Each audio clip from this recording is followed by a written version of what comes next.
परमात्मा और किसान। एक बार एक किसान परमात्मा से बड़ा नाराज हो गया। कभी बाढ़ आ जाए, कभी सूखा पड़ जाए, कभी धूप बहुत तेज हो जाए तो कभी ओले पड़ जाए। हर बार कुछ ना कुछ कारण से उसकी फसल थोड़ी खराब हो जाए। एक दिन बड़ा तंग आकर उसने परमात्मा से कहा, देखिए प्रभु, आप परमात्मा हैं, लेकिन लगता है आपको खेतीबाड़ी की ज्यादा जानकारी नहीं है। एक प्रार्थना है कि एक साल मुझे मौका दीजिए, जैसा मैं चाहूँ वैसा मौसम हो, फिर आप देखना मैं कैसे अन्न के भंडार भर दूंगा। परमात्मा मुस्कुराए और कहा, ठीक है, जैसा तुम कहोगे वैसा ही मौसम दूंगा, मैं दखल नहीं करूंगा। किसान ने गेहूं की फसल बोई। जब धूप चाही तब धूप मिली, जब पानी तब पानी।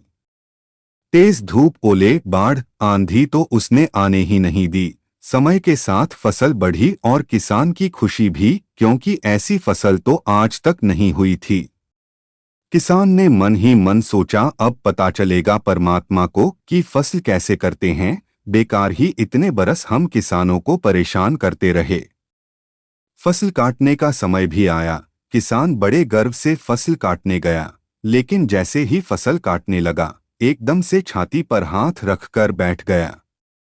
गेहूं की एक भी बाली के अंदर गेहूं नहीं था, सारी बालियां अंदर से खाली थी। बड़ा दुखी होकर उसने परमात्मा से कहा, प्रभु ये क्या हुआ?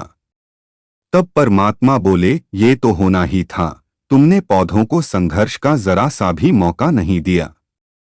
ना तेज धूप में उनको तपने दिया, ना आंधी ओलों से जूझने दिया, उनको किसी प्रकार की चुनौती का एहसास जरा भी नहीं होने दिया। इसीलिए सब पौधे खोखले रह गए। जब आंधी आती है, तेज बारिश होती है, ओले गिरते हैं, तब पौधा अपने बल से ही खड़ा रहता है। वो अपना अस्तित्व बचाने का संघर्ष करता है, और इस संघर्ष से जो बल पैदा होता है वो ही उसे शक्ति देता है, ऊर्जा देता है, उसकी जीवटता को उभारता है। सोने को भी कुंदन बनने के लिए आग में तपने, हथौड़ी से पिटने, गलने जैसी चुनौतियों से गुजरना पड़ता है, तभी उसकी स्वर्णिम आभा उभरती है, उसे अनमोल बनाती है। उसी तरह जिंदगी में भी अगर संघर्ष ना हो, चुनौती ना हो, तो आदमी खोखला ही रह जाता है, उसके अंदर कोई गुण नहीं आ पाता। ये चुनौतियां ही हैं जो आदमी रूपी तलवार को धार देती हैं, उसे सशक्त और प्रखर बनाती हैं। अगर प्रतिभाशाली बनना है तो चुनौतियां तो स्वीकार करनी ही पड़ेंगी, अन्यथा हम खोखले ही रह जाएंगे।